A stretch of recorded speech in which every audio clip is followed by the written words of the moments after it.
আসসালামু আলাইকুম, সবাই কেমন আছেন? আশা করছি ভালো। আমরাও ভালো আছি। আবার চলে আসলাম আপনাদের ভিডিও নিয়ে। দেখতে পাচ্ছেন আমার হাতের মুঠোয় একসাথে দুটোকে ধরেছি। সেদিন একটাকে ধরেছিলাম, আজকে আরেকটা ঘর থেকে নেমে গেছে, একেও ধরে এনেছি। একটু একটু উড়া শিখে গেছে, এজন্য আঙ্গুল বের করছি না। আঙ্গুল ফাঁক করলেই উড়াল দিয়ে চলে যাচ্ছে। কোথায় যে যাবে তখন আর খুঁজে পাবো না। এমনি রাত হয়ে গিয়েছে, আপনাদেরকে দেখানোর জন্য নিয়ে আসলাম। দেখতে পাচ্ছেন এগুলো সোসাইটি ফ্রেন্ডসের বাচ্চা।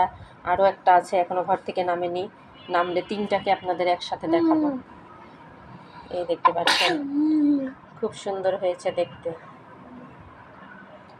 যাই হোক, মাশাল্লাহ, অনেক বাচ্চা এবার ফুটতেছে আমার ঘরে।